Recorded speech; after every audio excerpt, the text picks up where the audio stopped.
Our speaker today is Julie Burton. She is from the Lancaster Event Center. I actually met Julie, what, 6-7 years ago? Longer than that, I think. We both worked at the state fair together. I did space rental, she did entertainment. So we were once told by our director, there's a lot of behind the scenes people that work at the fair. He says, you two, that's what people notice at the fair. So we get complaints, it's either about the vendors or the entertainment. So it was her and I that kind of worked together, and we knew that we had the most visible jobs, even though there are a lot of support people that go into putting together a fair. But I thought it'd be kind of interesting with the Lancaster County Super Fair coming up here very shortly, and with the expansion of the event center, to bring Julie and let her talk to you a little bit about what's going on. This is Julie Burton.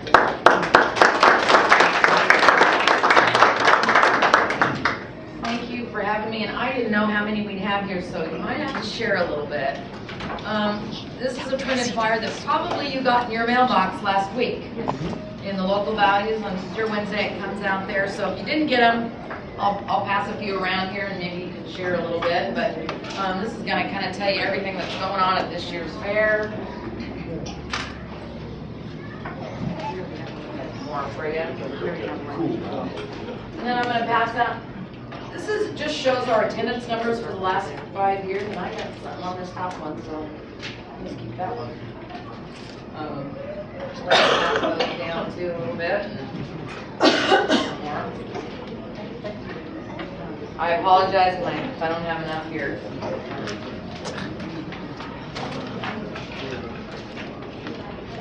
This will be the third year that the fair has gone to 10 days. The county fair has always been 5 days. And coming up this year, here, August 2nd is the fair this year, 2nd through the 11th. It's the third year it's been 10 days. You can see from the attendance numbers, it's grown tremendously. It's kind of that, Tracy even can say, you know, it's kind of that, be careful what you wish for, because then you might get it. And, you know, our fair has definitely grown over the last few days. That may be some due to the state fair leaving.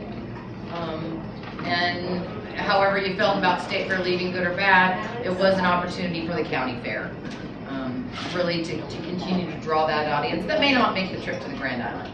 I went the first year, they have great facilities out there, it's a great fair, but it's still an opportunity for the county fair to kind of capitalize on that audience a little bit. So expanded to 10 days, kind of trying to have something for everybody out there.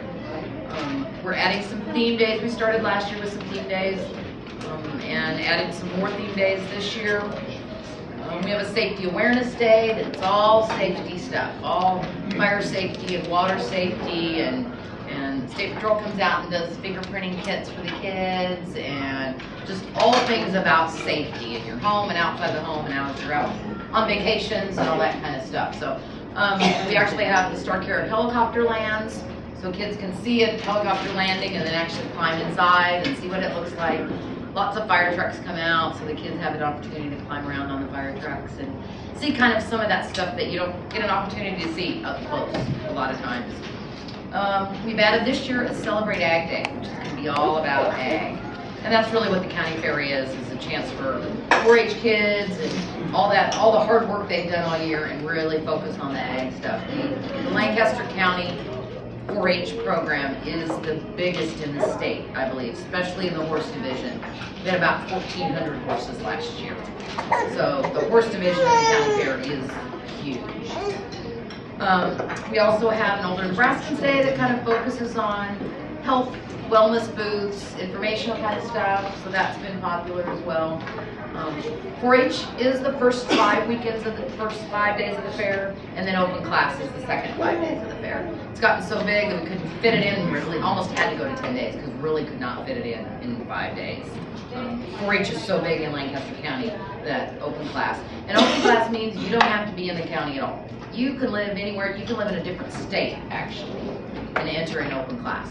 So that's kind of where you're going to bring all your canned goods and your pies and cakes and all that kind of good stuff. You know, the biggest tomato you can ever grow or any of that. So that's kind of fun. But the open class has really expanded over the last couple of years as well. And again, maybe due to state fair, I don't know, but it's really expanded a lot. getting a lot of, the last couple of years, a lot of media support. You'll probably see some radio and TV. Just got a call this morning with a TV station wanting to come and do some live broadcasts during the fair. So that's kind of exciting to be able to have. Did you say no? Yeah. I said, because I'd rather buy that kind of advertising. I don't want it free. Yeah, I said, any day you want to come, anytime you want to come, I'm there. So, and that's the kind of support you need. The media can be, it can kill you or make it great too. Lots of times, especially with this heat we're having, the media is doing great and saying, oh, it's hot out, stay home. And we're saying, no, don't stay home, come to the fair. So, but you want to be safe too. When it's hot like this, you want to take care of yourself. But this year with that, we've added a first aid station. With the fair growing, that need has been there. Just to have that comfort of knowing that if something were to happen, if you got heat stroke or there is heat there. So Midwest Medical is sponsoring. We'll have a first aid station all 10 days of the fair. So if you get overheated, you need some water, you need, if mom needs a quiet place to get away from the heat and the noise for a child, if she needs to do some nursing or something like that, there'll be that space for you to get away, do that kind of stuff. We have one entertainment stage, so we have entertainment nightly on that stage. We don't do great big concerts. My budget at the county fair is much, much smaller than it was at the state fair. We have a pretty big budget for entertainment. Mine is much smaller there. So we do some local bands, and then we do some medium-sized concerts.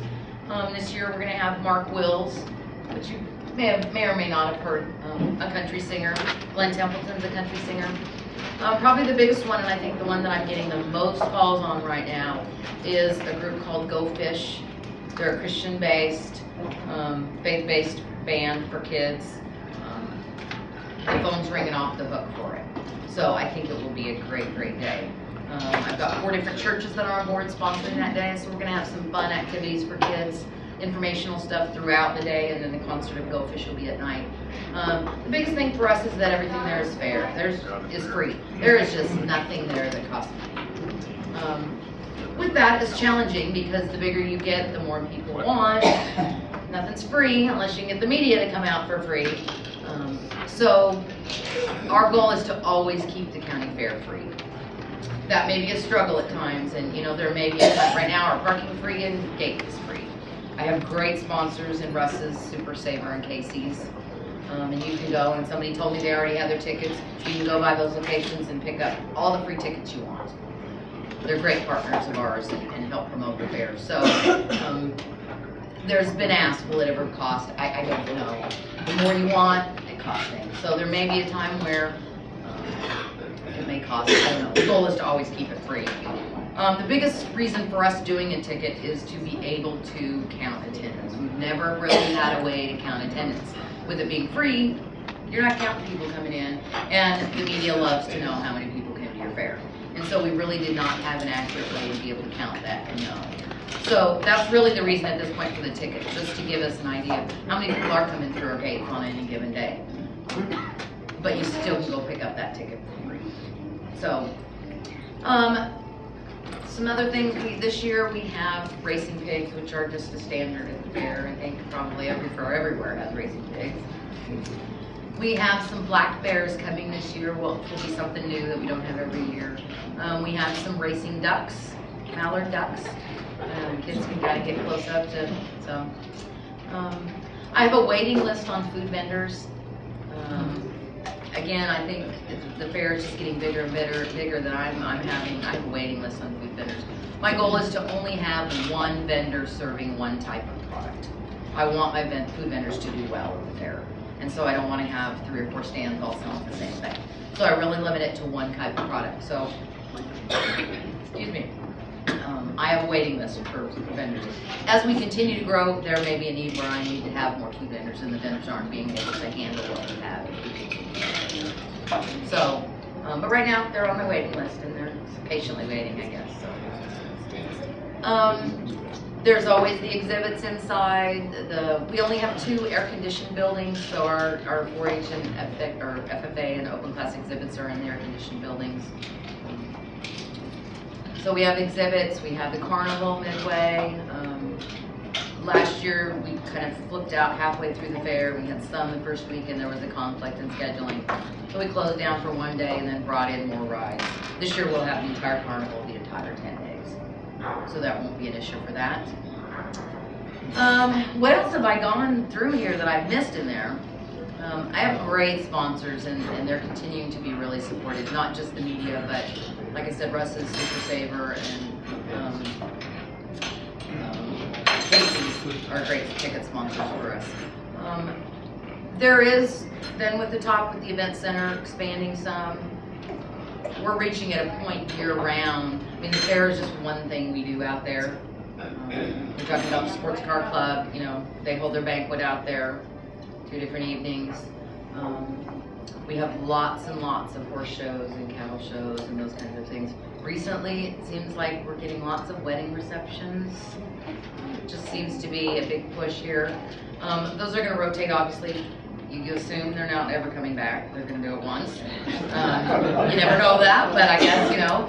So some of those are going to rotate every year. They're not the annual things. We have many, many shows that book annually. We're booking into 2015 right now.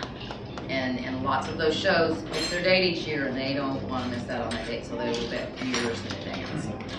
So we're reaching a point where we're out of days in the calendar. We're turning shows away because we don't have an open date in the calendar, or we don't have a building open. We have 7 buildings that we can rent at one time, and there are many weekends that we have 4 or 5 events going on at the same time. We can have a horse show in one of the arenas in the back, and we can have a craft show in one of the other rooms, and we can have a home and garden show in one of the other buildings. Last year, one building that used to be a dirt floor, last year we put concrete in because the need was becoming more and more. The facility was really built for horse shows and the fair. It's really what it was built for. And we're just getting so many requests for other things that we're kind of trying to make the buildings fit into something it really wasn't meant to do. So the dirt floors, we would pack them and carpet them. And if you've maybe been out to the shows, you know, you're not going to ever get that level. You do the best you can, but sometimes it just won't ever happen. So we actually put some concrete in one of the buildings, which makes it much more versatile for a variety kind of shows. We are talking about expanding. I'm sure you've heard that. That's still kind of, we're still in the planning stages. Really, the need is dictating that. Like I said, we're turning away shows.